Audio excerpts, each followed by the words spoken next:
This is a relay project. Real Talk starts right now. Here's Ryan Jesperson.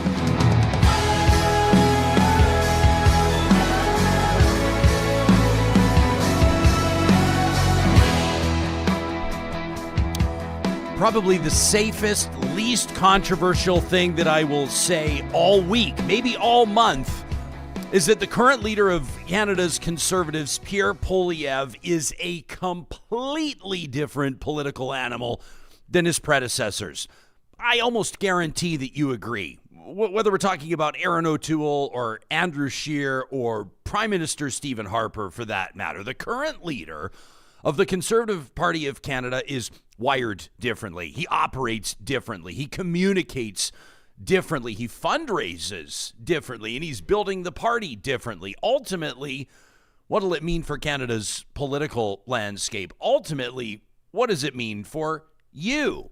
Today, in this episode of Real Talk, we're going to chat with the author of a new book, Pierre Poilievre, A Political Life. It's Andrew Lawton, a former radio colleague of mine. He's a conservative commentator. We're going to find out why he wrote the book. I'm curious to hear what he learned that he didn't know before, and ultimately his impression on how Pierre Poilievre is shaping the now and the tomorrow of conservatism in Canada. That's coming up in this episode that's made possible by Alberta's top real estate school. That's Relo at relo.ca. If you're listening to this podcast as you're sitting at your desk clicking away on another mundane task that you don't care about, and the extra hours you're putting in at this job that you're sick of aren't even translating into better pay, have you ever considered stepping away and getting into a career in real estate? You know, a lot of people across the prairies are doing exactly that because of the unlimited earning potential and because a lot of the barriers to entry are removed thanks to Relo. They've got a team of experts that are invested in your success, starting with tutorials on the weekends or whenever they work for your schedule so you can write that exam and get your real estate license. But the support from Relo doesn't stop there. When you launch your new real estate business, that same team of expert advisors is there to make sure that every step in your journey is a step in the right direction. You can learn more by clicking the links at relo.ca, and while you're there, don't forget to use the promo code Ryan100. That'll knock $100 off both the Alberta residential and the Alberta commercial real estate bundle. That's Ryan100 at relo.ca. Andrew Lawton is a former terrestrial talk radio host. He's the editor-in-chief of True North. He's the host of the Andrew Lawton Show and a two-time best-selling author. His most recent book, Pierre Poilievre, A Political Life. Lawton's making his Real Talk debut today. It's nice to see your face, man. Thanks for making time for us. Hey, it's good to be with you, Ryan. Thanks for having me on. Yeah, well, I was going to wear a hoodie today, but I figured that you might show up dressed like a senator or a member of parliament, so I thought I better put on a blazer as well. Lawton, you and I have been talking politics for a long time. You've seen many conservative leaders, including elected Prime Minister Stephen Harper, come before Poilievre. Am I safe to say, as I did in opening remarks, that he is a completely different political animal, a different political operative than any of those others we've mentioned? Absolutely. And you answered the question in a way when you said that and why I wrote the book, because I followed conservative politics closer than most for many years. And absolutely, he's a different animal. And, you know, to your point, you don't even need to support him to agree with that premise. And well, I'm obviously approaching a lot of what I do from a right of center place. The book is not a pro-Poilievre piece as much as it's an effort to understand who this guy is, who is, if you look at the poll numbers, poised very likely to be the next prime minister. Yeah, that's what the polling says. You got about a year and a half till the next election. A lot can happen, but when you pundits from coast to coast, whether they're in British Columbia, on the prairies, or in the Maritimes for that matter, they're talking about what Pierre Poilievre needs to do to continue his momentum and what Justin Trudeau or the next leader of the Liberal Party of Canada needs to do to combat Poilievre. What's the secret to his success to this point, as far as you can tell?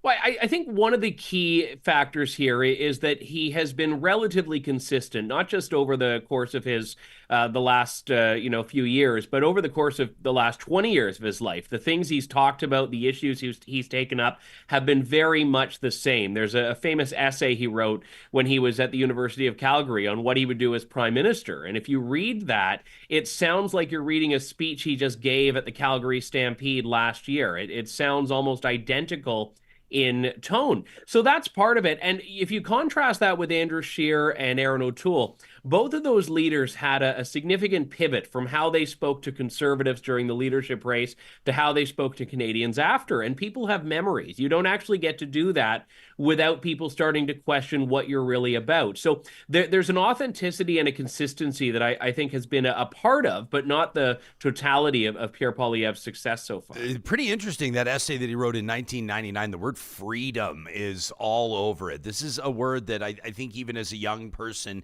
he understood had power when it comes to message. We're going to talk about him as a communicator in a minute, but in particular, that word freedom was something he latched onto early.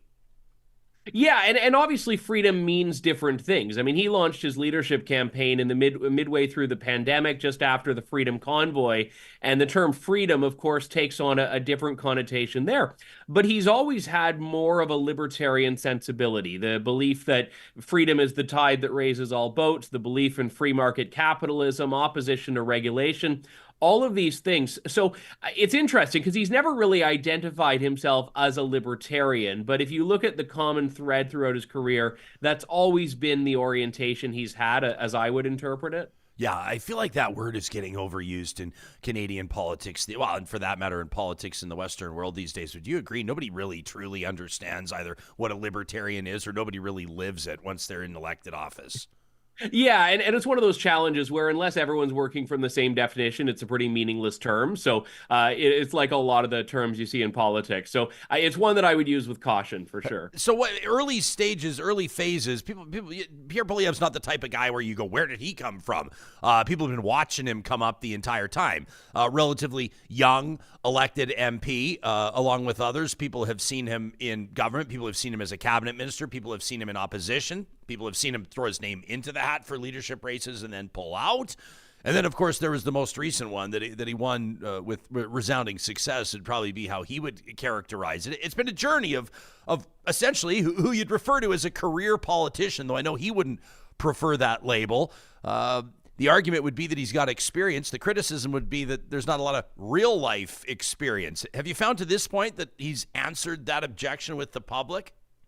No, not at all. And in fact, I should say Pierre Poilievre didn't agree to an interview for the book. But one of the questions I would have asked him about in that interview, if it had happened, was at what point his mind changed. Because in that essay, he wrote about how politicians should be capped at 2 terms. Well, we know that he had finished his second term by 2008, and it's now 16 years after that, and he's still going strong. So what was it that really changed? So again, it's not that I think that's the hill to die on in terms of making a criticism of him, but he has made politics his career. He has made politics his life. And even in the couple of years of work experience before he went into politics as a member of parliament, he was working as a staffer, working for Stockwell Day, working out actually interning for Jason Kenney at one point in Parliament Hill, and really cutting his teeth in that Alberta reform politics of the 90s. How did that make you feel when he declined an interview request for this book you wanted to write?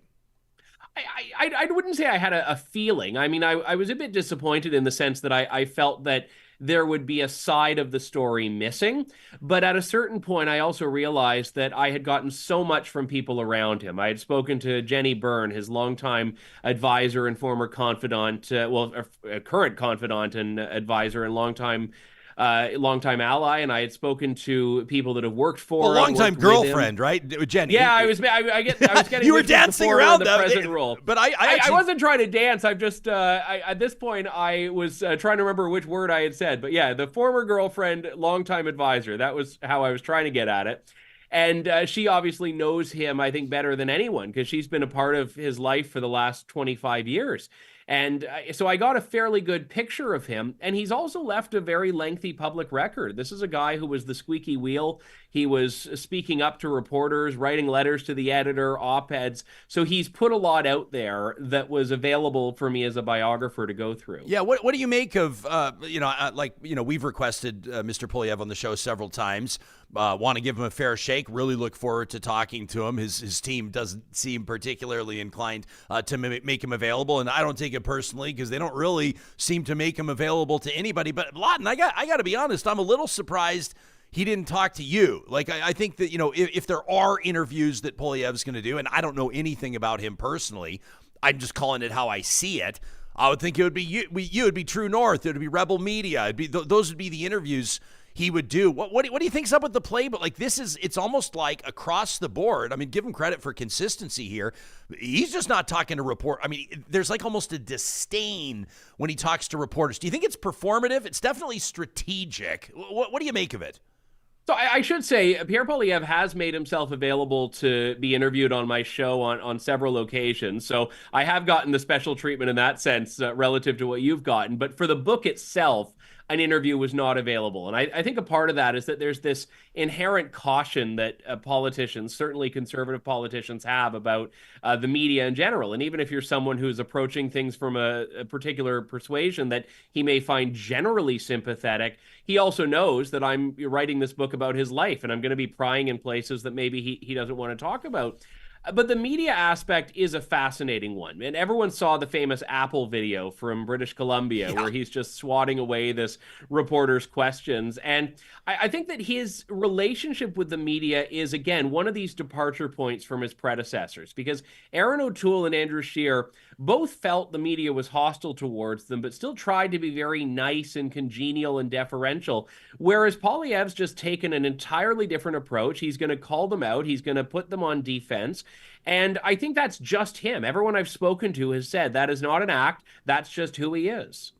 Do you think, like we described that kind of Apple video, which I got to be honest, Andrew, like I have a real appreciation for the art of the soundbite, the art of the clip. I understand that the tactics, the playbook in politics these days is a little bit different. You need stuff that's going to go on TikTok. You need stuff that's going to boom as a YouTube short. The "How do you like them apples" title worked really well, but a lot of people I think kind of went, yeah, but Pierre kind of comes across as a bit prickish. Like it was just, they sort of came across as a bit unlikable there. The people that loved the video said he absolutely owned that guy. He put the journalist in his place. He clapped back. The guy asking the questions wasn't prepared. It's like a very polarizing approach to messaging. It's quite the opposite of the kissing babies approach, where you're sort of trying to convince everybody that you should be their choice, right? It's like he's picking and choosing who he's speaking to, and he's not afraid to alienate great swaths of people. I find it fascinating. Yeah, and to go back to Jenny Byrne, I had asked Jenny about this, and she said this isn't part of some grand master plan. This isn't some strategy they've calculated. This is just Pierre being Pierre. And I think there's something to that, but it's undeniably become part of the conservative strategy. I mean, you look at their fundraising after that video. I don't have a dollar value available, but I know that they were really, really pushing that video out, turning it into fundraising gold. And I suspect it was making them a lot of money because there was a portion of his base that just ate that up. I do think there's a difference slightly between using that sort of tactic against a parliamentary press gallery reporter versus some local reporter in British Columbia. So I do think in terms of perception, that would change how a lot of Canadians see it. But I also think that, again, a lot of the clips that we've seen of him engaging with media have not stopped this rise in the polls that we've seen. So either Canadians love it or Canadians aren't put off by it, but it clearly isn't making what the Liberals want it to make happen, which is Canadians looking at this guy and saying, oh, he's not prime ministerial. Yeah, this is a normal thing that happens with almost every political party. Through a leadership race, you'll see kind of one version of a candidate, one version of a leader, and then they get elected, and then they transition into the more calculated version of the leader that's not necessarily trying to just sway party members, but that's trying to sway the general public, right? Like I think of some of Erin O'Toole's comments about like fire. Well, remember, he was the true blue conservative during the leadership race, and then he was like Captain Moderate in the election. That's right. And then he was like, oh yeah, we need Quebec and Ontario and Atlantic Canada, and he kind of evolved. I don't know if I see the same thing happening with Pierre Poilievre. Like, do you expect to see a dramatic? I don't think he could be different if he tried, in the sense that he's kind of got this persona that he plays, and he plays it quite well, and it seems to be working for him. I don't expect to see sort of like the kind, smiling, gracious, conciliatory Pierre Poilievre a year from now. Do you? Well, people who, by the way, look at him don't see it as a persona. They see what you see as being what you get with him. I think there's a difference between the Pierre Poilievre that people see one-on-one, the guy that's working the photo lines, the guy that's talking to Canadians, versus the Pierre Poilievre that goes on camera and scraps with reporters. I've never actually seen, and it's possible I've missed it, but I've never seen a video of him getting into an argument with a constituent or getting into an argument with a voter. It just doesn't happen that I've seen. So I think that in that sense, you're right to be aware of that, but the pivot hasn't happened. And one example that I looked out for, just on a personal note, was the defund the CBC line. So this was a huge point in his leadership campaign. People were giving standing ovations when he said defund the CBC. That is a red meat, conservative-based policy. That's not something that you typically campaign on. He still says that now that he's the leader. He still makes that a part of his speeches. He talks about that all the time. So this idea of there being any pivot at all just hasn't happened with him.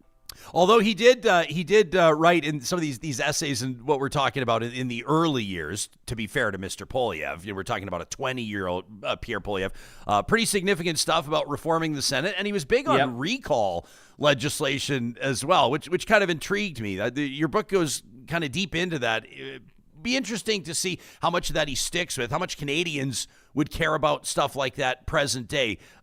We saw recall legislation introduced in Alberta. It's pretty ambitious if anybody wants to try to pull it off. That there's the whole Calgary Mayor Jody Gondek thing. But I'd be curious to see what other policy, like you see Pierre Poilievre on the campaign trail, you got to wonder what Pierre Poilievre as prime minister would look like. Obviously, sometimes those are two very different conversations.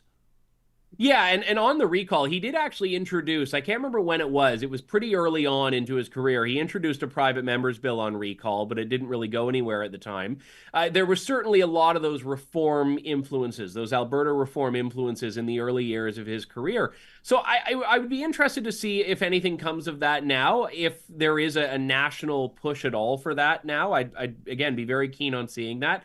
I also think that there's a question about the Senate. And even if Pierre Poilievre and the Conservatives win with a massive majority, I don't have the exact numbers right now, but they're up against a significant majority of Liberal-appointed senators. Now, even though there's not technically a Senate Liberal caucus, these are not necessarily people that are just going to want to rubber stamp conservative legislation. So he may still find some significant resistance to a really ambitious agenda if that's what he's able to put forward. Andrew, you're right early in your book. I think it's actually in the introduction. If you're just tuning in, live stream the audio on the Mixlr audio app presented by California Closets. Andrew Lawton, our guest, his new book, Pierre Poilievre, A Political Life. You say that Poilievre's leading a movement more than a political party. How do you differentiate between the two? Take us into what you mean by that.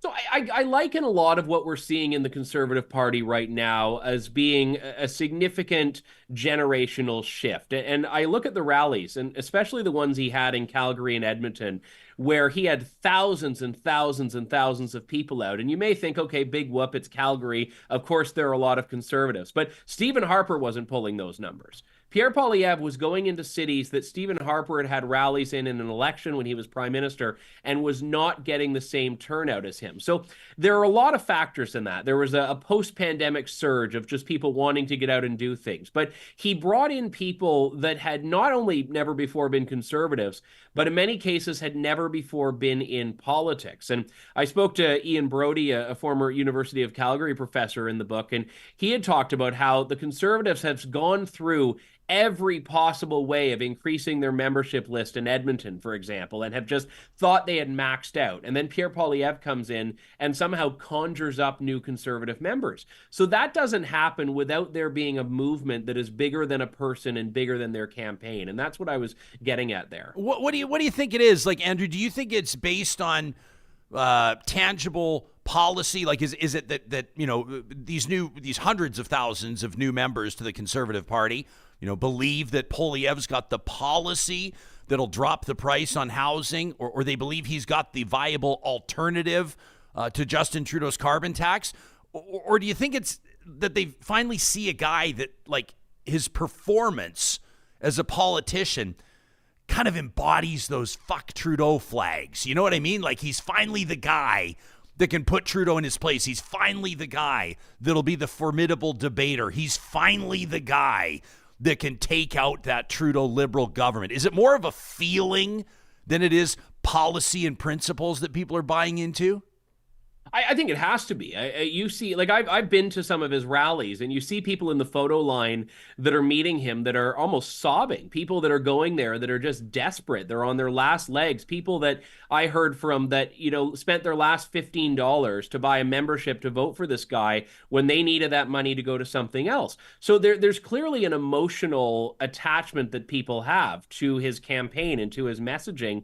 Because, again, remember, a lot of the policies that he introduced during the leadership campaign were very specific. You know, he talked about Bitcoin, he talked about oil, he talked about things that did have a tangible reality. But a lot of the things that really galvanized people were, I think, the general messages, the messages of freedom, of putting people in control, this idea of common sense that he speaks to. So I do think there are probably some people that say, yes, I like this platform, but there are a lot of people that I would assume, yeah, it is probably an emotional attachment they've drawn to his campaign. Adam is chiming in our YouTube live chat. He says Pierre has almost a Nixonian quality in that he's speaking for the silent majority that feel left behind by the so-called Laurentian elites. He's got that kind of lunchbox and hard hat appeal, which is interesting because as far as I know, he's never carried a lunchbox or worn a hard hat for more than a photo op, but people are obviously buying into it, at least his target audience is. Yeah, well, one of the little facts in the book that was interesting is that he laments that no one knows how to make a proper cappuccino. So there's a cafe in his riding where he gets to make his own. He's not a Tim Hortons guy. But at the same time, he also does come from very humble beginnings. And I think it's very deliberate when he talks about his upbringing in Calgary and the fact that his parents were school teachers and they had to downsize their home because of interest rates at one point. So he does have a middle-class background, even if his life and trajectory has not been what it is for most people who would identify as middle class, for sure. Yeah, I'm surprised he would reveal that about the cappuccinos. Like I would just imagine the field. Well, I didn't say he revealed it. I said it's in the book. Okay, so there you go. I can't remember my source on that one, but it wasn't him. I can assure you. You must have been okay. Here we go, because you write about. I mean, he also has. I mean, Adam talks about Nixonian qualities. I'd say the Trumpian qualities around the nicknames, and you write about these. GST Jim.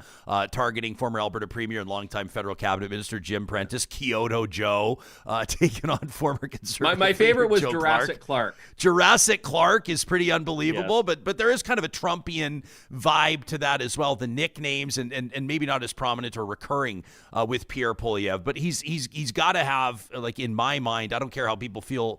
Well, I'm interested in how people feel about his politics, but I'm just saying as a communicator.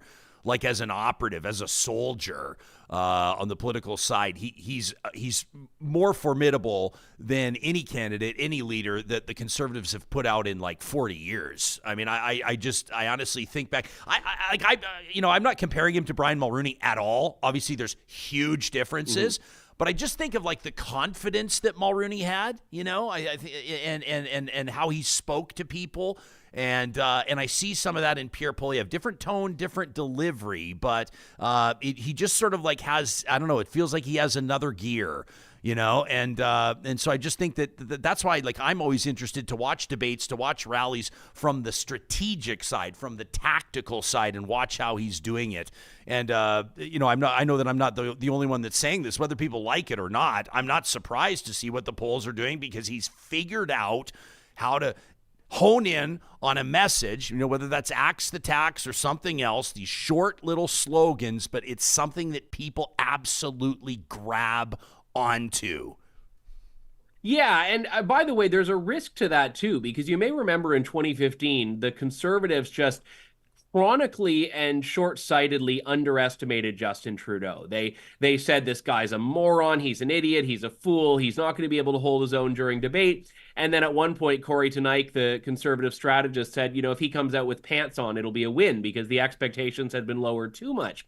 I think there's a risk for Poilievre that his people might have too high an expectation for him, or just an expectation that's so high the best he could do would be to meet it rather than exceed it. Like, all conservatives that I speak to think, oh, he's going to just mop the floor with Justin Trudeau. He's going to come out and Trudeau's not going to know what hit him, and it's good. Like that. So that's a tough expectation to live up to in a debate.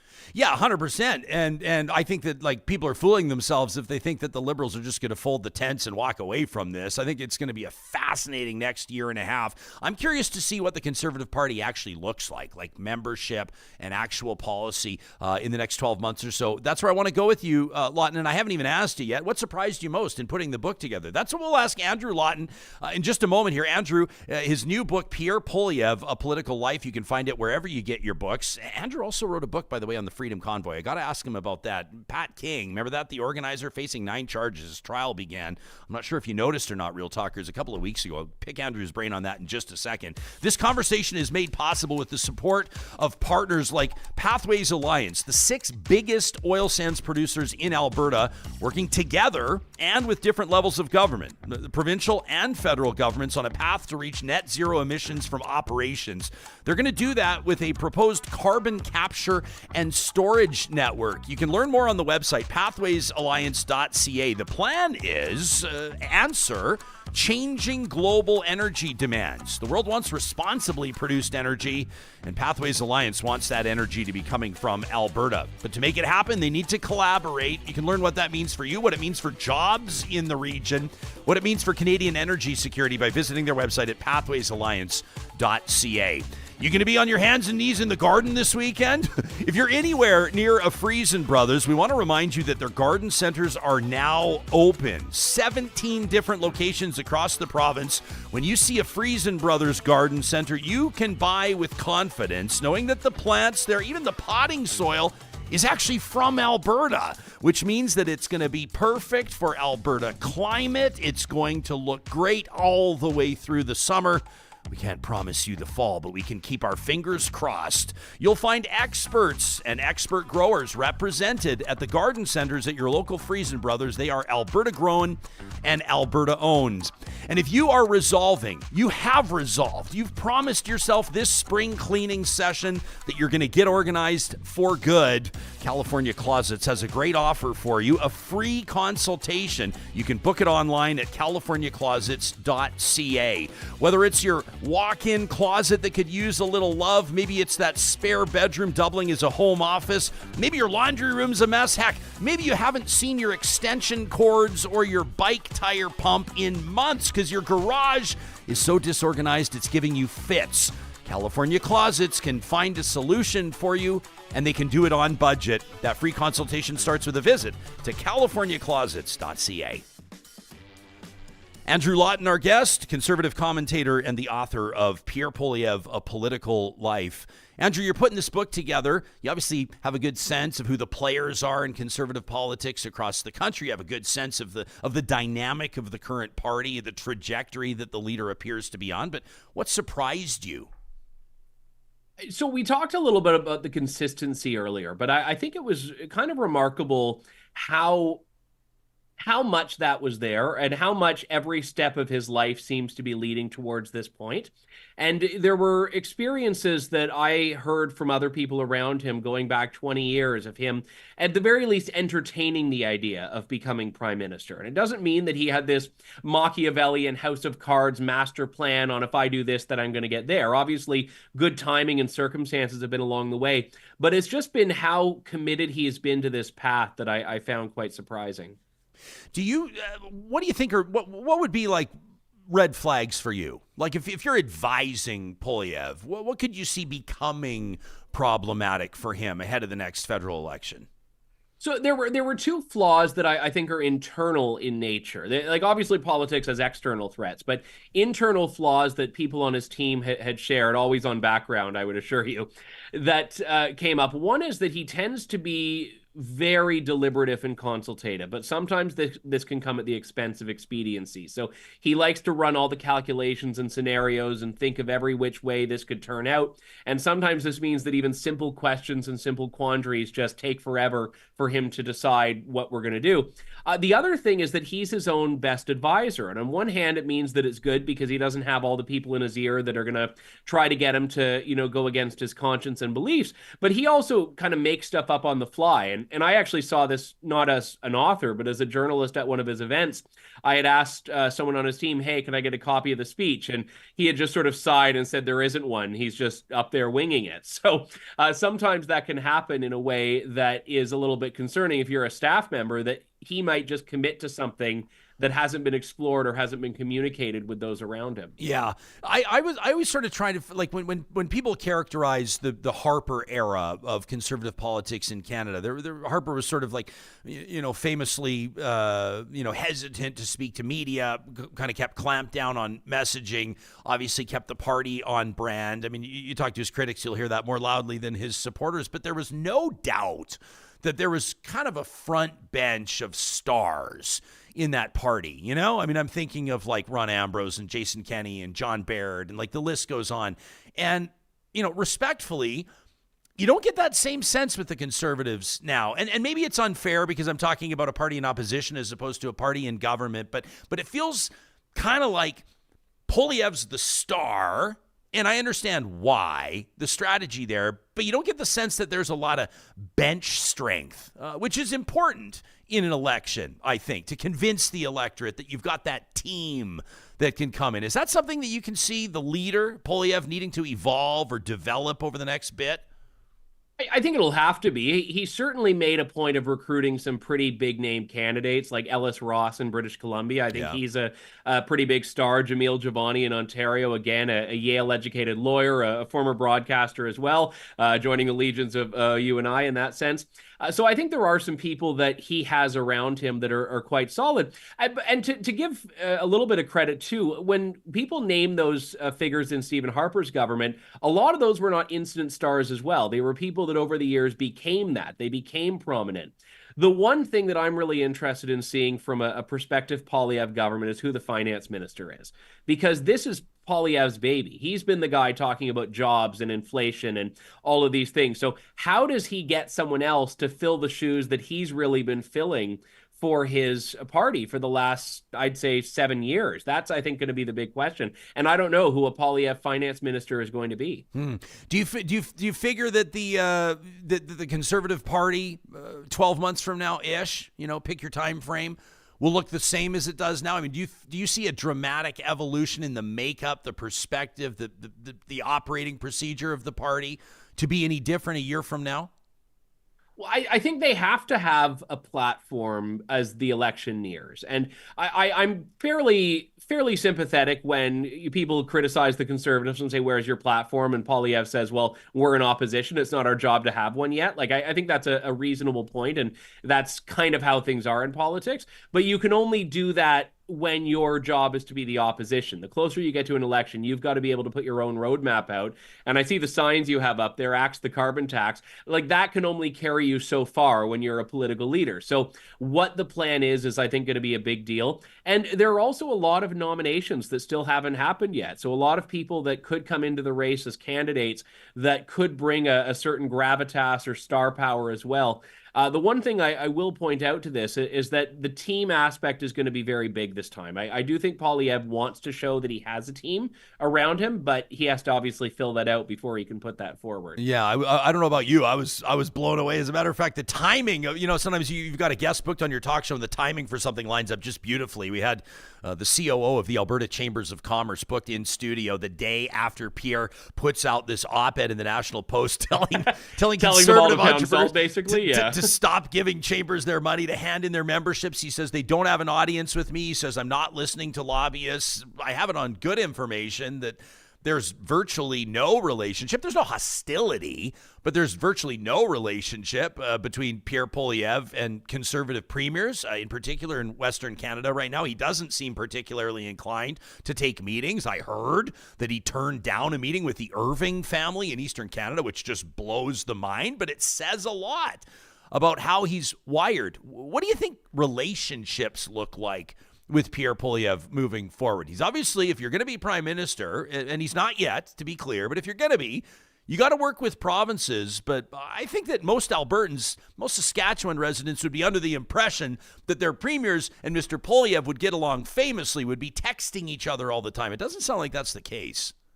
No, and I do know that Pierre Poilievre has a very good relationship with Marshall Smith in Alberta, Premier Smith's chief of staff. Yeah. And I know that they keep in touch, and I think have also consulted with each other on drug policy issues. So I think there is a pipeline of communications, but I don't think he is trying to be this chairman of the Canadian Conservative Caucus of PC leaders and UCP leaders and all of these. I certainly haven't seen that or heard that.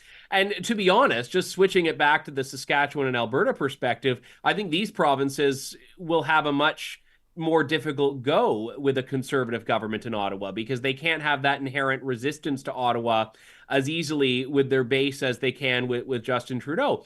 So Pierre Poilievre, though, has said, listen, there isn't going to need to be a discussion about, is federalism working with him. He says he's going to respect the provinces. I think that at a certain point, he's going to want to lean on some of the support from these provincial Conservative machines. I can tell you there is no solid relationship between the progressive Conservatives in Ontario and the federal Conservative Party. Those are two parties that just really don't seem to get along at this point. I think there's a bit more overlap with the Alberta UCP and the federal Conservatives, certainly in memberships, but again, I think there's still a big question mark about what that relationship will look like. Yeah, the Pierre Poilievre-Doug Ford relationship will be fascinating to watch. I've got a buddy from Ontario who's absolutely convinced, I don't know, maybe you are too, but he believes it to be like science. He believes it to be like the equinox. I mean, he thinks you can plot it out that if you've got a Conservative prime minister, you're going to have a Liberal Ontario premier, and if you have a Liberal prime minister, you're going to have a Conservative Ontario premier, and he figures that there's a brouhaha to come. There's a battle brewing that'll be fascinating to watch, the dynamic between Ontario's premier and the leader of Canada's Conservatives. Maybe I'm pouring a little gas on the fire here. I would imagine the two would work together for self-preservation purposes. But do you buy into that at all, that dynamic on how Ontario votes provincially and federally? Yeah, it's not entirely a scientific conclusion, but there is a lot of support for it. I mean, you had a Liberal government and at both levels for a few years, but then you had Stephen Harper in federally, Liberals in Ontario, and then there was a flip within a couple of years to what we have now. But I also think in Ontario, conservatism just looks different than it does in Alberta and even than it does at the federal level. And the progressive Conservative government in Ontario has not been the most popular among a lot of the Conservative base. And I mean, you look at the Manning Conference or the Canada Strong and Free Network Conference in Ottawa, this flagship event for the Conservative movement. Doug Ford's not a speaker. It's people like Danielle Smith and Scott Moe and Blaine Higgs and Pierre Poilievre. And the Ontario PCs are just not part of that equation. Yeah, pretty fascinating stuff. Andrew, before we go, I'll remind people you're also the author of The Freedom Convoy, the inside story of 3 weeks that shook the world. One of the convoy organizers, Pat King, trial kicked off, I think it was on the 15th of May. Anyway, a couple of weeks ago, 9 charges, mischief, et cetera, et cetera. He's pleaded not guilty to all of them.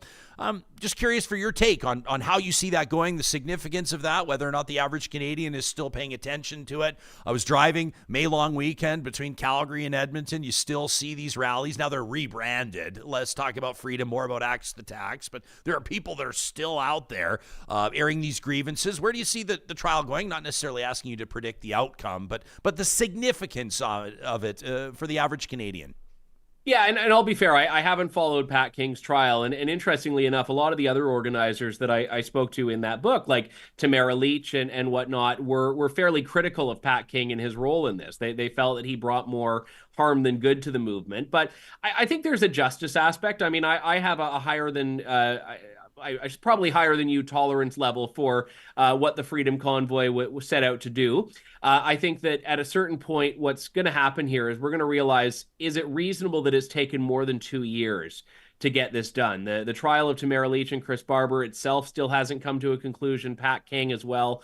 You have the Coots 4 case in Coots, which is still outstanding as well. And not even just on the merits of the cases. I think there's a due process aspect that these things are still outstanding so long after the fact, when you're right, people have just moved on from this chapter in the country's history. How do you perceive it? Flesh it out, like what the convoy set out to do, and how do you assess what it accomplished or where it fell short? Like, 2 years later, kind of where's your head at? Yeah, for me, I always thought the convoy was powerful because of the people who supported it, not the people who ran it. It was easy to look at a few of the bad apples in the bunch and say that these were the whole of it, but I really didn't think that was the case. I saw people that were very ordinary from around the country that were motivated by this message of freedom because they were fed up with government telling them what to do. And many of these people were, by the way, people that did everything right. They social distanced, they got vaccinated, and then they had a breaking point when they realized that all of these promises that governments had made just weren't coming to pass. So I think that there was a collective frustration there that I was very sympathetic to. And I felt there was also a misrepresentation of who the people were in this movement. And that was one of the reasons I set out to write the book about it. And I think at a certain point, one thing that I had hoped would come from this is some national conversation about what the acceptable line of disruption is for a protest, because it seems to me that the left and the right are both equally guilty of hypocrisy on this, where they're forgiving of certain conduct when their people do it, but not when others do it. And I would love to come out of this with a baseline level of what you're allowed to do, of how much you're allowed to disrupt to make your point. I totally agree with you. I mean, how do we ignore, encampments, pro-Palestine encampments being broken up on university campuses? I think it's a fair comparison. Yeah.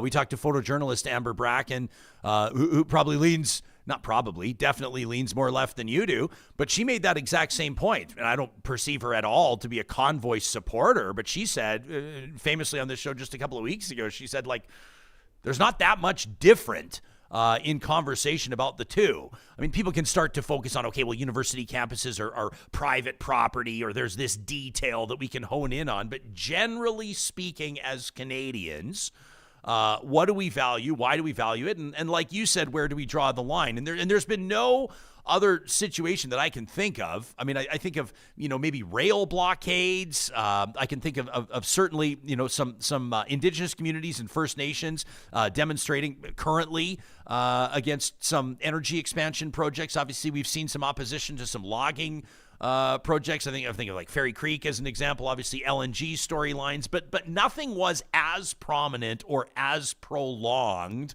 as the Freedom Convoy. And it kind of forced everybody, it seemed, to plant a flag somewhere. I also found it to be quite a divisive exercise. And to be quite honest with you, I'm glad we're through it. I think that this whole thing, maybe this is the second least controversial thing I'll say all week. The whole thing just turned friends and neighbors against one another. And quite frankly, I'm glad it's behind us. Yeah, and I can agree on that as well. And I mean, there's been this debate among people that were really invested in these issues on what's been called by a couple of writers in the U.S. specifically pandemic amnesty. Do we just take a pass and say, yeah, maybe we didn't do things the way we should have, but we just move on from it? And there are other people that say, well, hang on, you banned me from going to a restaurant. You banned me from having Christmas dinner with my family. I can't just move on. I can't get over that. And I'm sympathetic to that pain. And I go back kind of to go full circle to Pierre Poilievre here.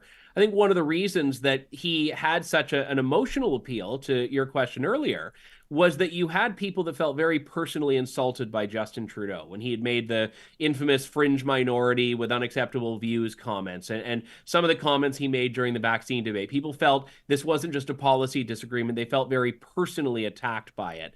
And Pierre Poilievre comes in there and speaks to those same people in a way that comes across as more compassionate. And I think there was a lot of hurt. Some people have gotten over it. Other people haven't. Andrew Lawton is the author of Pierre Poilievre, A Political Life. You can find it wherever you buy your books, and you can follow Andrew on Twitter at Andrew Lawton. Thanks for doing this, man. It's been years since you and I have chatted.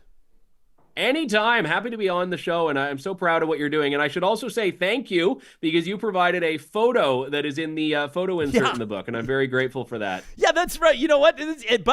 But then you provided in the book background that I didn't know. Let's bring people up to speed here very quickly. My brother went to high school with Pierre Poilievre. They weren't friends, but my brother knew who he was. He was in his orbit at Henry Wisewood in Southwest Calgary. I'm a couple of years older, so I would have gone through before. And Pierre Poilievre appears in the graduation program, a valedictorian, I believe, or at least giving an address as Jeff Poilievre. And we kind of had a chuckle out of that he was going by Jeff, now going by Pierre. But I didn't know the background that you write about in the book and his birth mother. Yeah, it was that his birth mother, had she raised him, would have called him Jeff. And when Pierre found out about this, it just became like a thing that he reclaimed. And for actually a couple of years of his life, his friends just called him Jeff. And he ended up also using it when he graduated from university as his middle name, his second middle name, even though it wasn't actually his name, Pierre Marcel Jeff Poilievre. So happy that we were able to do like the Reese's Peanut Butter Cup thing here. Your chocolate, my peanut butter. We come out with a good little bit of his high school years. And now I'm hungry. All right, thanks, Drew. We'll talk to you again. Thanks a lot, Ryan. Yeah, you got it. Andrew Lawton there. You know, I've got a buddy who is adopted and raised, in a wonderful family. Didn't meet his birth parents until his 30s. Decided to, kind of go through the process, and he wanted to find them. And he now has a really great relation. It's amazing, actually. He's got good relationships with his birth family, his birth parents, and his adoptive parents. Yeah. And he found his original name, his original birth name, and he's using first it? and last, and he's tattooed it all down, like basically from his elbow all the way down his rib cage down to his hip. His birth name, and while he doesn't go by it, it's part of who he is. Yeah, I think it's interesting. I've got a similar story. So my name is I'll pull the veil back here, John Vernon Hicks III, and that's because my dad was John Vernon Hicks, my grandfather was John Vernon Hicks, but it was my dad who wanted to carry on the legacy. My mother really wanted to name me, and I'm going to switch to your camera when I say this, Forrest. Really? Yes. So, obviously Tom Hanks, the movie, I would have had a tough time in school when Forrest Gump came out, but wasn't he also named after a KKK guy? Yeah. Which may have also been. But anyways, so in high school for a bit, when I found this out, I think I was like 15 years old. For a time, my friends called me Forrest and yelled at me to run. And I'm just gonna think, if you're ever running behind on anything, scrambling around, run, Forrest. No, I promise. That's interesting. Yeah. Everybody's got the name. And we were talking yesterday with you about how you were going to use Ryan your Paul. middle name, Yeah. and decided at the last minute that you were going to carry on with your last name. But this could be Real Talk with Ryan Paul today. Real Talk with Ryan Paul. Yeah, it'd be partnered up with my cousin Jake Paul. Yeah. And we can be owning media together, right? You can let us know what you think about that interview with Andrew. I always want to get a whole bunch of different perspectives, and obviously Andrew's been talking conservative politics in Canada for 25, 30 years. Let me know what you think about his book, his take on Pierre Poilievre. We welcome all of your feedback, including those of you that are going to be firing up your flamethrower. That for tomorrow's episode, man. We are locked We're ready and for loaded. this one's gonna We're ready be for that. Presented by the DQs of Northwest Edmonton and Sherwood Park. That's coming up on our Friday episode of Real Talk. That'll be May 31st. We've got more to get to. There's a new episode of The Discourse out. Erica and Cheryl interview Alberta Premier Danielle Smith, and I want to get to that clip in just a moment. Plus, a couple of absolutely remarkable messages. I'm going to read these from Tom and Adam. Emails that we got. I sent one of them to you ahead of time because I got a little choked up reading it. Yeah. We talked about men's mental health. With the passing of Grayson Murray, the PGA golfer, death by suicide over this past weekend, and Charles Adler, Johnny, and I, if you heard our Monday episode, kind of an impromptu moment. A lot of you were sharing on the chat, and we got a couple of emails that I just know need to be put out there. You never know. I mean, we suspect sometimes that we might be doing an episode for one or two people in particular that need to hear something, and I think that Tom and Adam's emails are going to move all of you. That's for sure. Let me tell you, though, this show wouldn't be happening without amazing partners like our friends at Kubi Renewable Energy, who have a very simple message for those of you that are living in Kamloops, Lethbridge, Calgary, or Edmonton, or would be open to living in those those cities, and you're looking for work. You're a skilled electrician. Maybe you're an apprentice. Maybe you're great in sales, HR, office management, whatever it is. Kubi Energy is growing fast and reshaping the energy portfolio in Canada. They're providing clean energy solutions, in particular solar, for homes and businesses. You can check out their work online at kubienergy.ca. The work they're doing in BC, Alberta, Saskatchewan, Northwest Territories. And then you can check out that careers link if you want to send in your resume, your CV, make contact with their team. Today could be a big day. If you're looking for work with a bright future, look no further than Kubi Renewable Energy. And our friends at Complete Care Restoration want to remind you that, well, thousands and thousands of Canadians are going through the day-to-day right now with their hearts in their throats as wildfire may be encroaching on their communities. Maybe you see river levels rising in your part of the world.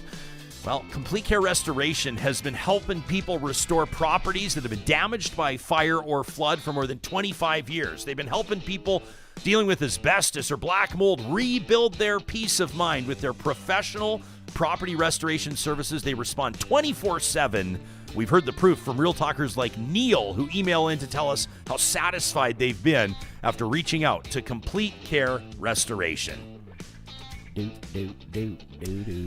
The Discourse has quickly become one of the most downloaded political podcasts in Canada, hosted by Cheryl Oates, a longtime NDP communications exec, communications advisor to Rachel Notley, and Erica Brudies, the founding president of the Conservative Party, the United Conservative Party in Alberta. So their podcast schedule mirrors the legislative schedule, which means that as the spring session wraps at the Alberta legislature, so does the Discourse for now. And so what better person to talk to than Alberta's Premier Danielle Smith? There's a new episode out. It just dropped this morning. And here's a quick snippet. Erica and Cheryl talking to the Premier about what she might change over the past few months. 1 year in, looking back at all of this, do you have any regrets? I would say that, look, you put forward policy. Sometimes there's going to be controversy. Sometimes there's going to be some feedback. Sometimes you have to make a couple of adjustments. We've made a couple of adjustments to one of the bills to clarify what it is that we are attempting to do. We still have more work that we're doing in rolling out our policy to protect the right of children to be able to make decisions as adults that are going to affect their long-term ability to have children themselves. So we have more work to do on consulting on the implementation on that. And we also put in pension protection legislation. As I said, I said we were going to release the report because it had started out a couple of years ago. And I said that we would consult on it and get feedback from Albertans on whether or not they want a referendum. I firmly believe that if we're going to make any decisions on a pension plan, it's got to be put to the voters. And so we're still waiting for more information on that. But I can say that, not everything gets rolled out perfectly. And so you listen, you get feedback, you adjust, and you move forward. So yes or no to regrets? No, I don't have any regrets about the general direction that we're taking. I mean, as I said, there's no one perfect answer to any policy problem. You try, you do your best. You think that you're addressing the issues that you hear about. We want to be a government that solves problems. We hear about problems, and we are going to put forward what we think is our best solution to solve them, and consult along the way. Not everything is implemented perfectly. It's part of the reason why you've got 3 readings of bills in the legislature, so that you can make amendments as you go. And so we'll continue to listen and make adjustments as we need to. That's Premier Danielle Smith on the newest episode of The Discourse on YouTube and wherever you get your podcasts. Yeah. And I wanted to play that clip because it's a teaser, but this was a great interview because not only do you have, obviously Eric and Cheryl asking different opposite sides of the spectrum questions, but Cheryl, obviously she's being respectful, but she jumps in. I mean, and she pushed her on everything. In this episode, she asked her about how she uses misinformation, about how A.B. Muniz is upset with her, about, obviously the LGBTQ situation, those policies. But at all times, I love Cheryl because she's not one to just ask a question, sit back, and then move on. She always has a follow-up. She always has an extra push. And Danielle, as in this interview, as always, the one thing you can say about her is she's an incredible communicator. And she ducks, she dodges, she bobs, she weaves, and Cheryl's one to always come back and try to get her to address exactly what Cheryl's trying to ask her instead of kind of dancing around it. So this is a great interview, a great season finale, and I want to say it again. These 2 women have had one of the fastest growing podcasts we've ever seen here. I think we've done 4 or 5 shows now. Yeah. This one alone, other than Real Talk, the growth has just been very quick with them. And so I'm really happy to see what they've got cooked up. They're going to have a couple maybe special episodes, they said, during Something the summer. the summer. Yeah, I know they're doing maybe some live stuff. They do a lot of, public speaking and stuff like that, and then back in the fall. So excited for that. So go check out the Discourse today. Brand new episode, season 2 finale. Yeah, I like that you point that out, and that's I think part of the secret sauce as to why that show has been popular is because you have 2 hosts that inherently disagree with each other on everything, almost everything, but they get along great. But they occasionally agree, like this, that even Cheryl said in the interview. She said, Premier, you're incredible at this. You duck, you deep, you bounce, you walk. She's just a really good communicator. And they played some clips after the Premier gets off as well, where they show the comparisons between her and Notley, both incredible communicators. But especially, in the debate, there was a moment when Danielle was kind of thanking everyone before she had been officially elected, but when she was the sitting premier. And just, there was some emotion that came out of Danielle. You don't see her get choked up much, and how she was just like sitting there talking to you at your dinner table. And that's just something that comes, as we know, from being a media personality, being in radio for so many years. This is not exactly a compliment, but we love to see it. Jason in the live chat says, I force myself weekly to watch. You have Jason, to, though. That's awesome. Ken disagrees with you. Ken says Danielle Smith is, and I'm going to disagree with Ken, but let's dig into this. He says, I'll disagree with Johnny. She's not an incredible communicator. She's an incredible salesperson.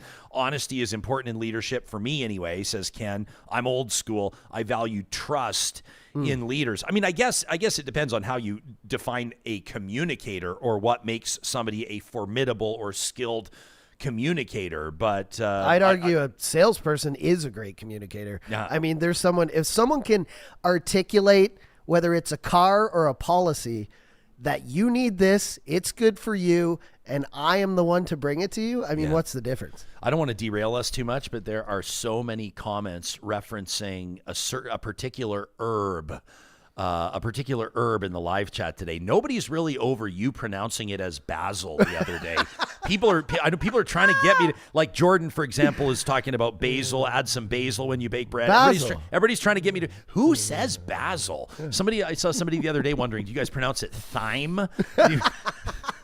Oregano? How do you threw people for a loop when you referenced basil the other day? What were we talking about? Gardening, I think. You're putting in an herb garden at your I new had place. said Wasn't that it? when I was growing up. I grew up in Ontario. Blue Rodeo, the band lived, in small town Ontario, and so they would always come to our town and do shows for like cheap. They loved playing at the local rink, and the bass player was named Basil. So I always just, that kind of got in my head, and so when started cooking at later ages, I was like, add some basil to the mix.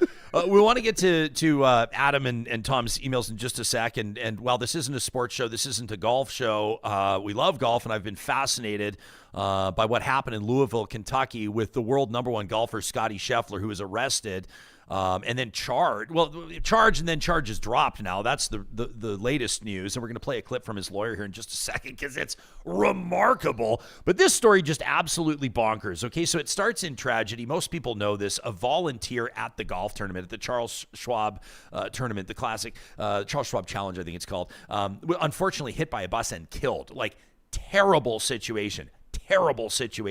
And so police are investigating. And so there's like a traffic tie-up, and it's obviously a mess to get in. And it means the golfers showing up for their tee time, they're running late. And so Scottie Scheffler in a marked vehicle with the tournament markings on it. There's some miscommunication. He tries to get by a police officer. According to Scheffler, the cop reaches in, hits him with his flashlight. The next thing you know, he's in custody. Video has come out of the incident. It shows that basically the cop is full of it.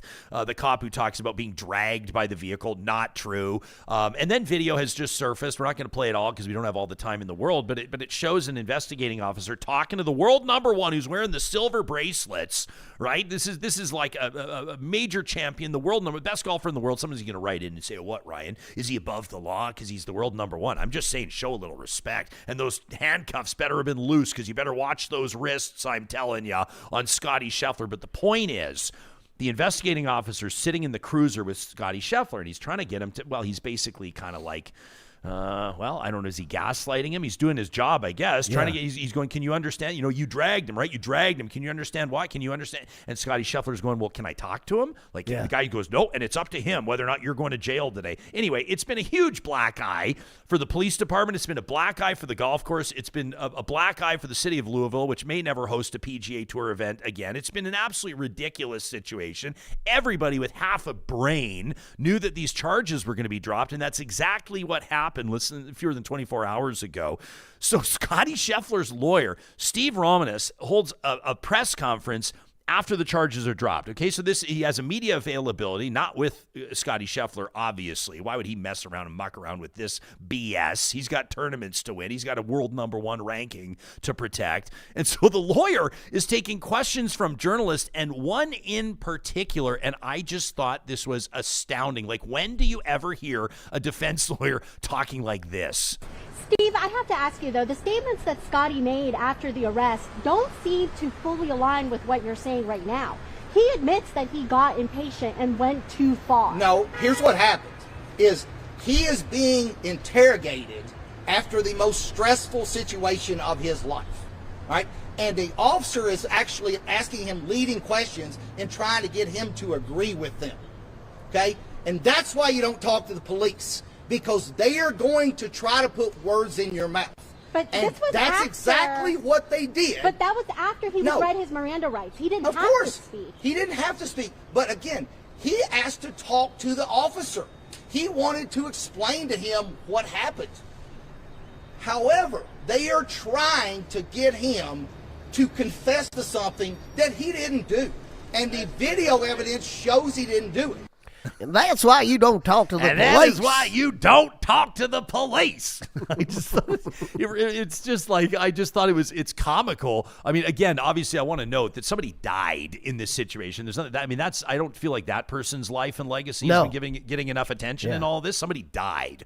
But I just thought that defense lawyer, you rarely see somebody, some acute awareness in the chat says, that man is angry. That stressed me out. I think that man probably is angry at how his client was treated. And I knew that the comments would come in, and I recognize and respect where Travis is coming from. He says, why is more respect expected for somebody who hits a ball really well? That's not what I'm saying. I'm not saying if Scottie Scheffler is like driving 95 miles an hour in a 30-mile-an-hour zone and blows 3 times the legal limit that he shouldn't be arrested and charged.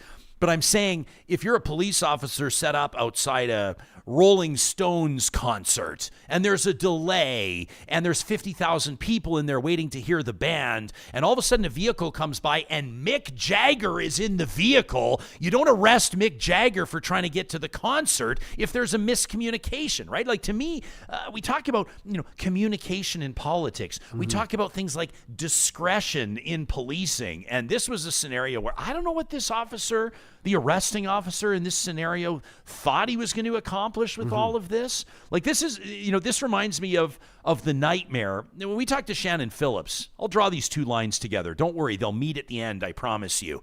But we talked to Shannon Phillips on the show yesterday, right? Former environment minister. She's now an NDP opposition critic for finance, that Lethbridge West MLA. What an interview on the show on May 29th, if you missed it. So basically, Lethbridge police have been trying to intimidate her. They've been targeting her for several years. Listen to the interview if you want to hear it.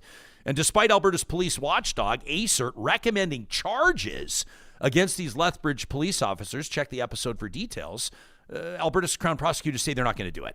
And so Shannon gives us a response on this. My thing that I asked Shannon, and I'll tie this in as well to this arresting officer in Louisville, if it's not former Minister Shannon Phillips that has all these resources at her disposal, or if it's not the world #1 golfer, Scottie Scheffler, that has unimaginable wealth and resources and a team around him, what about the average citizen that runs into a cop like this?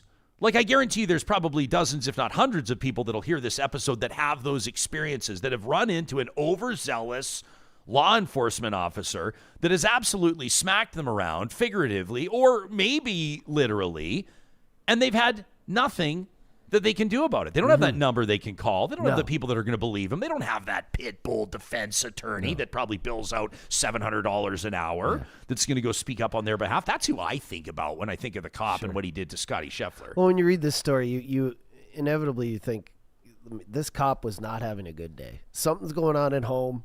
He's in a bad mood. Maybe he's on a double shift that night. I don't know. But he made some grave errors, and it seems like his mood was part of it. He just, from the get-go, was not doing things properly, right? And that's, hey, they're humans too. It's error. But immediately when I saw this story, I was like, what? This guy is not like, he's not, even Tiger Woods. You see him get arrested, you're like, you expect, you know what I mean? What does that mean? Well, he's been through a lot of stuff. His divorce. There was a DUI lot of times when he had some problems, but you've never heard any of that with Scottie. Quite the opposite. So actually. Immediately I was like, this guy assaulted a police officer, just after he won this big championship. It doesn't seem like it makes sense. And an hour before his tee time. Yeah. By the way, he's arrested, he's processed, he's charged. He does his. Everybody's already heard this. He does his stretching in a jail cell. Goes out and shoots a 66. Jeez.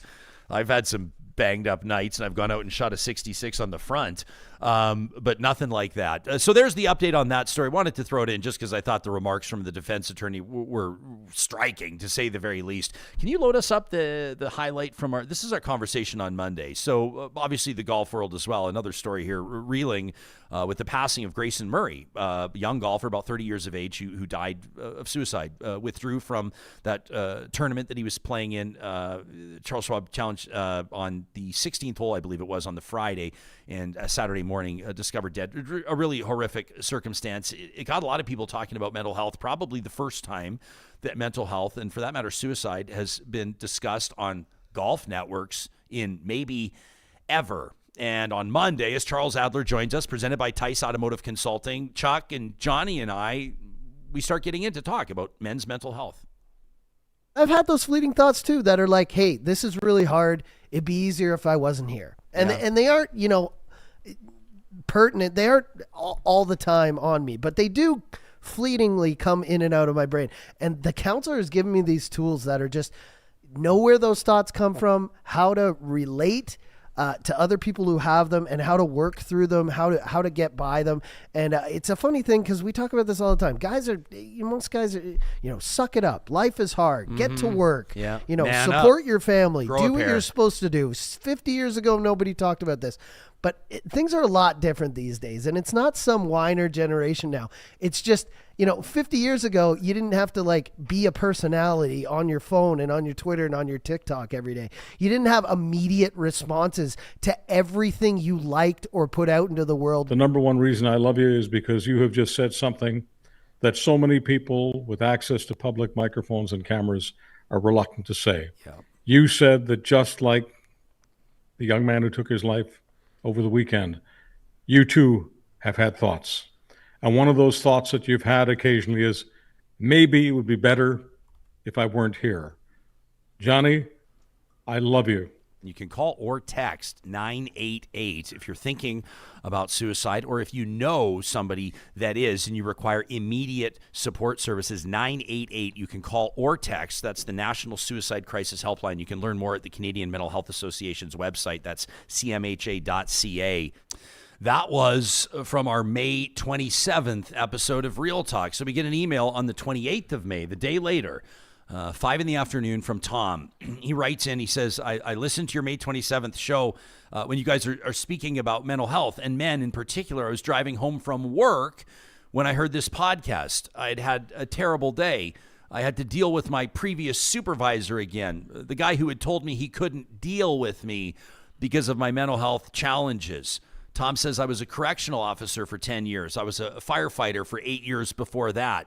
I was mentally and physically injured in a fight that happened on the job when I was working as a correctional officer. I did 30 weeks of therapy, and I did my best to fix myself. In my new job, I was told that it would be a safe and respectful place to work, and I was placed here because of my injuries. I can't be a correctional officer anymore. And to be honest with you guys, I've had many days where I wanted to end my own life. Today, says Tom, was one of those days. I almost did it today. until I turned on the show. And you and Johnny and Chuck started talking out of nowhere about men's mental health. I pulled over. I broke down. I sobbed as I listened to the entire conversation. I just wanted to say thank you. I just want to talk about it. I just want to be open about it. Us men don't hear that enough. I don't know how or what to say. I know I'm depressed. I know I have anxiety. I know I'm living with PTSD. And anytime somebody brings it up, I feel crazy. But I just wanted to say thank you for another day. That from Tom to talk at ryanjesperson.com. When you sent it to me, I got so choked up. And this is what we're talking about. This stuff is kind of buried. But like, everybody out there, go get therapy. Go this week. If you can get it for 20 minutes online for free, if you have to pay, just go do it. Because as soon as you start talking about it, or even hear, like this guy did, someone talking about it, stuff comes up. Yeah, cry. Let it all out. Get it all out. Get it to the surface. Because when it's buried, it festers. It's a cancer. It explodes. It causes horrible things to happen. And last night alone, I'm with my very good friend, DJ Alizé. We played the Moss Pit. Oilers win. We're so excited. We're driving home. And he says, oh, yeah, I got therapy tomorrow. I can't do this thing. We were going to meet up for lunch or whatever. I said, I didn't even know. I'm like, you're in therapy? He's like, yeah, I'm in therapy, dude. I've been in for like a year. I'm like, I just started too. Again, I'm on like my 6th, and it's incredible. And he said, yeah. He's like, yeah, I got problems too.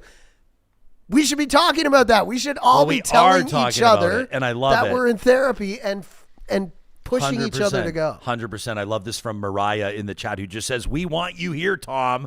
I agree. And just so Mariah knows and everybody else, I did send Tom a personal message back. Obviously, I sent it back 5 minutes after I got his email. Ken just bought you a beer in the super chat, by the way, on YouTube. Says, shout out to you, Johnny. I can't say how much I respect your honesty and your empathy. You're a gem. Isn't that the truth, Ken? We got this one from Adam as well. This is 6 hours after Tom's email landed.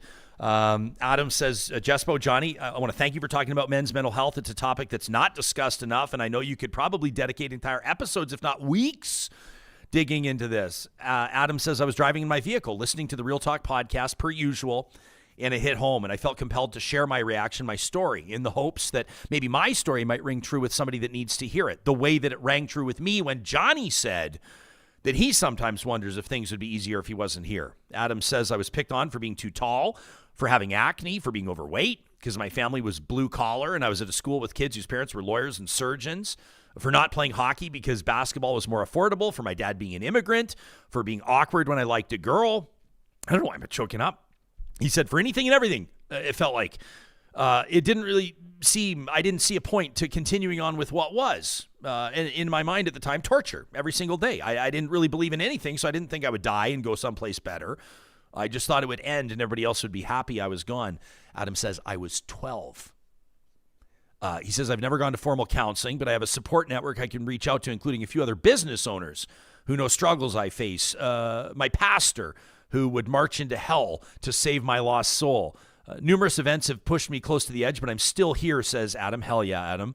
He says, I've come close, most recently just last year when an engagement ended abruptly. 24 years after the first time, I was back thinking I was broken and beyond repair. It's hard sometimes to not assume the faults are within us, that we're always what's wrong. I mean, by removing ourselves, we take our flaws with us, leaving the world better with our absence. Now I know, says Adam, I bring light into this world. He says, for the men listening to this, I hope you know you're not alone. I hope the women listening can understand that many men struggle in silence, and it's not necessarily toxic masculinity. In my experience, referring to masculinity as toxic will only make the men in your life less likely to open up to you. I myself have been the person called more times than I care to admit when a friend was having these thoughts of their own. I've left my house at 2 a.m. to meet people on bridges, to talk to them. He says, the few times that a male friend has reached out, it's simply a simple text saying, are you free? I've sent those messages myself. I can say that community is so important. It doesn't have to be faith-based. It doesn't have to necessarily always be professional assistance. One of the best support networks I have is a men's league basketball team where each of us would run through a brick wall for one another. Adam says, 3 weeks ago, I learned that the one friend that I had back in junior high school lost his own battle. He had a good job. He was able to afford a lot of things. It would make him the envy of many people, but still, he took his life. I hadn't spoken with him since high school. If only he would have known. If you had my number, I would be free. This email's not been easy to write, says Adam, but I hope that the Real Talk community will hear it, and I hope that it helps at least one person. Someone is always free. That from Adam. Isn't that incredible? That's awesome, yeah. Doesn't it make you kind of feel like, I'm not going to sort of say that the show has a higher calling or anything like that, but every once in a while. It's great to do good. And it's not us. It's that this community gathers every single day, and people understand that this can be a platform for you to share your thoughts and perspectives, and you never know how that's going to land with somebody. So this is a moment just of gratitude. I think I can speak on your behalf just to let people know how much it means to us that you tune in, that you subscribe to our channels, that you share our episodes, and that you take the time to write in. Tony says, I so relate. This is Tony's, is a woman, by the way, says, I so relate with Adam. Kimberly says, I had my first session with the new counselor this week. It was really good, but fit is really important for therapy, and she sure is. Correct. Last night says, last night with a K, I come to the chat here on YouTube for therapy, and I always feel so blessed.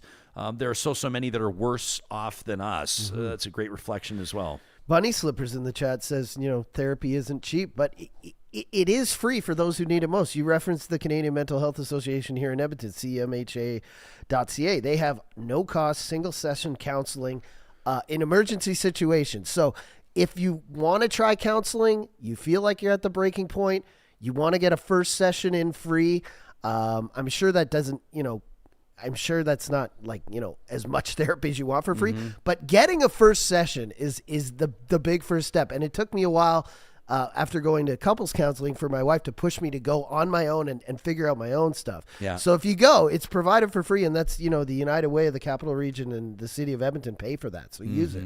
Beautifully said and very important message. Lauren says great emails that could really make a difference to somebody. Appreciate this from Noob Try Again, who says, sending love in particular to Tom. You deserve love, and hopefully someday you may find some peace. Tom, I hope that you hear this. Again, the National Suicide Crisis Helpline, 988. You can call or text 24 hours a day, every day of the year. We love you guys.